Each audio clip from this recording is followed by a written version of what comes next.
अम्मा से कह के, अम्मा रास्ता में तो कुछ मिली ना, एकरा के काम कर, तनी रोटी और भुजिया पैक करके दे दे। तो अम्मा ने मेरे लिए रोटी, आलू की भुजिया, अचार और प्याज मिर्चा सब पैक करके टिफिन में। वो अनुपमा यादव जो एक समय में पवन सिंह को लेकर उल्टा सीधा बयान दिया करती थी,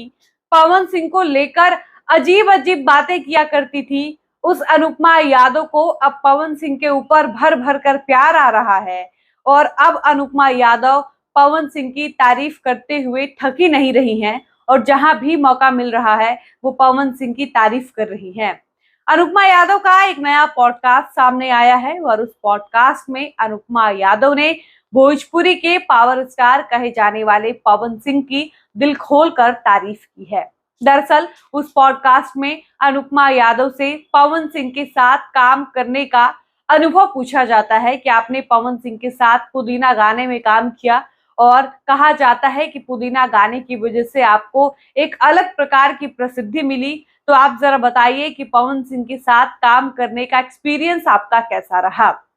इस सवाल के जवाब में अनुपमा यादव कहती हैं, मेरी बुआ की हल्दी छोड़ करके मैं पुदीना गाने गई थी और बहुत बारिश हो रहा था, जून का ही समय था। कि देखिए मेरे पास अचानक से फोन आता है, मेरी बुआ की शादी होती है और मुझे देवरिया जाना था। इसी बीच मेरे पास एक फोन आता है और वो phone music director Priyanshu Singh का होता है और वो मुझे फोन करके कहते हैं कि आपको एक गाना गाना है, आप जितना जल्दी हो सके आरा आ जाइए। हालांकि अनुपमा यादव कहती है कि मेरी बुआ की हल्दी मेरे लिए बहुत इंपॉर्टेंट थी, लेकिन चूंकि पवन जी के किसी गाने में मुझे आवाज देनी थी, इसलिए मैं बुआ की हल्दी में जाना कैंसिल कर देती हूँ और मैं लौट आती हूँ आरा जाने के लिए, जहां पवन सिंह के पुदीना गाने की रिकॉर्डिंग हो रही थी। अनुपमा यादव कहती हैं कि इससे पहले मैंने पवन सिंह के साथ किसी गाने में काम नहीं किया था, इसलिए मैं बहुत ज्यादा नर्वस थी, बहुत ज्यादा डरी हुई थी, क्योंकि कहीं ना कहीं पवन सिंह की पर्सनालिटी के बारे में मैंने भी बहुत कुछ सुन रखा था। मुझे भी ऐसी जानकारी मिली थी कि पवन सिंह बहुत घमंडी हैं, वो बहुत गुस्सैल इंसान हैं। ऐसे में उनके सामने जाने से पहले मैं भी बहुत डर रही थी, थरथरा रही थी, जिसका परिणाम ये हुआ कि गाने का 4 लाइन गाने में मुझे कुल 4 घंटे लगे थे। पवन जी सामने आए और जब मैं गा रही थी, मैंने उस 4 लाइन को गाने में 4 घंटे लगा दिए थे। यानी पवन सिंह का प्रेजेंस अनुपमा यादव के लिए इतना डरावना था कि अनुपमा यादव जब पवन सिंह के साथ पहली बार किसी गाने में अपनी आवाज दे रही थी, उस गाने का 4 लाइन गाने में अनुपमा यादव की हालत इतनी खराब हो जाती है कि गाने का 4 लाइन गाने में अनुपमा यादव को कुल 4 घंटे लगे थे और 4 घंटे के अंदर अनुपमा सिर्फ 4 लाइन गा पाई थी। इसके बाद अनुपमा यादव बताती हैं कि अगले दिन मुझे देवरिया जाना था।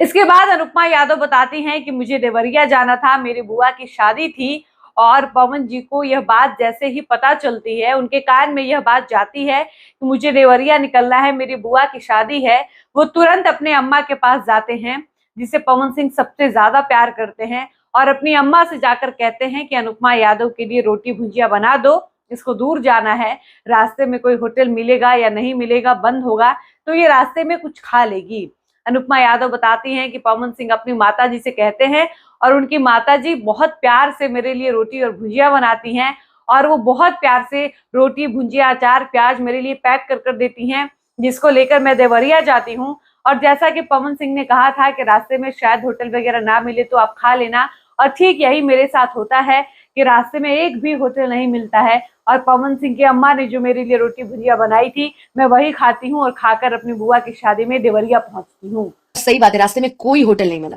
हम वही रोटी भुजिया खा करके हम देवरिया पहुंच गए। इसके बाद अनुपमा यादव कहती हैं कि पवन जी मुझे बहुत मानते हैं और पवन जी के साथ मेरा रिश्ता पारिवारिक रिश्ते की तरह है, उनका स्नेह उनका प्यार हमेशा मेरे लिए रहता है, मैंने इस चीज को फील किया है और देखा भी है। इसके अलावा वो पवन सिंह की तारीफ करते हुए ये भी कहती हैं कि मैं पवन सिंह को अपना गुरु मानती हूँ और मैं उनके शिष्य हूँ और गुरु और शिष्य का ये संबंध कभी टूटने वाला नहीं है और ना ही इस रिश्ते पर कभी कोई कलंक लगा सकता है, इसलिए मैंने उनको अपना गुरु मान लिया है।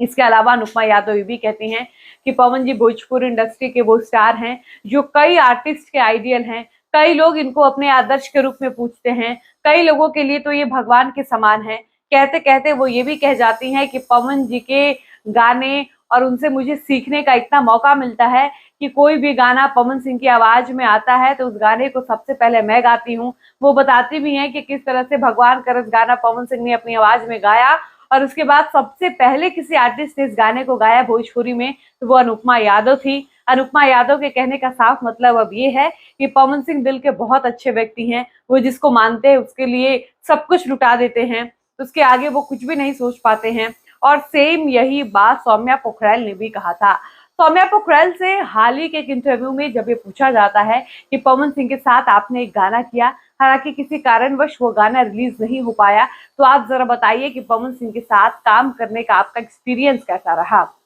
इसके जवाब में सौम्या पोखरेल ने कहा कि मैंने पवन सिंह के बारे में बहुत कुछ सुना था और वैसे भी इंडस्ट्री में पवन सिंह के ऊपर लड़कियों ने, उनकी एक्स ने, उनकी पत्नी ने कई तरह के गंभीर आरोप लगा रखे हैं। ऐसे में इंडस्ट्री में न काम करने वाली नई हीरोइनें जो होती हैं, जो नई आर्टिस्ट होती हैं, उनके मन में कहीं ना कहीं इस प्रकार का भय रहता है कि शायद पवन सिंह अच्छे इंसान नहीं है, पवन सिंह के पास जाएंगे तो वो साथ में काम कराने की अजीबो गरीबो शर्त रख देंगे या कॉम्प्रोमाइज जैसी स्थिति ना बन जाए। लेकिन सौम्या पोखरेल बताती हैं कि जब मैं पवन जी के साथ काम करना शुरू की, सेट पर गई, तो पवन जी मेरा बहुत अच्छे से ख्याल रखते थे, वो मुझसे बहुत अच्छे से बात करते थे, छोटे बच्चे की तरह ट्रीट करते थे और मुझे समझाते थे कि हेजिटेट होने की कोई आवश्यकता नहीं है, घबराने की कोई जरूरत नहीं है, हम सब लोग अपने परिवार की तरह हैं। और वो मुझे बहुत कंफर्टेबल फील कराएं और उसके बाद हम लोगों ने गाना शूट किया।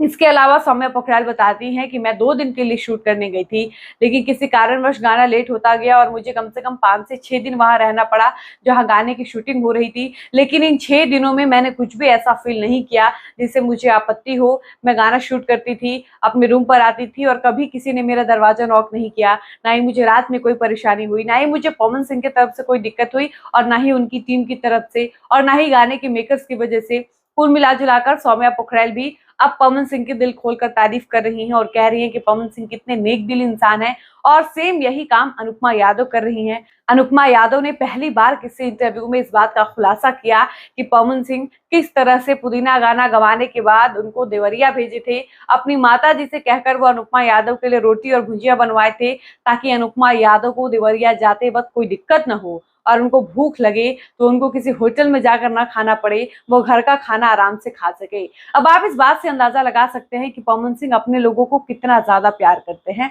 वो कितना ज्यादा मानते हैं। लेकिन ये पवन सिंह का दुर्भाग्य है कि पवन सिंह के साथ काम करने वाले लोग एक समय के बाद पवन सिंह की आलोचना शुरू कर देते हैं, उनकी बुराई करने लगते हैं, पवन सिंह में कमियां ढूंढना शुरू कर देते हैं। और जब वो ये भी करके थक जाते हैं तो एक बार फिर से पवन सिंह की तारीफ में लग जाते हैं, पवन सिंह का गुणगान करने लगते हैं, पवन सिंह की अच्छाइयां बताने लगते हैं। और सेम यही काम कर रही हैं भोजपुरी की कमाल की स्टेज की गायिका जिनका नाम अनुपमा यादव है, जिन्होंने पवन सिंह के पुदीना गाने में आवाज दी थी। और वो अनुपमा यादव बता रही हैं कि पवन सिंह दिल के कितने अच्छे इंसान हैं, वो हर किसी को मानते हैं, हर किसी की मदद करते हैं। बाकी अनुपमा यादव जिस तरह से पवन सिंह की तारीफ दिल खोल कर करती हुई नजर आ रही हैं, पवन सिंह के फैंस कह रहे हैं कि एक बार फिर से उनको काम चाहिए, इसलिए कहीं ना कहीं वो जानबूझकर पवन सिंह को मिस कर रही हैं, पवन सिंह के साथ काम करना मिस कर रही हैं। और उनको कहीं ना कहीं इस बात का एहसास हो रहा है कि पवन सिंह की टीम से दूरी बनाकर उन्होंने बहुत कुछ लॉस कर लिया है,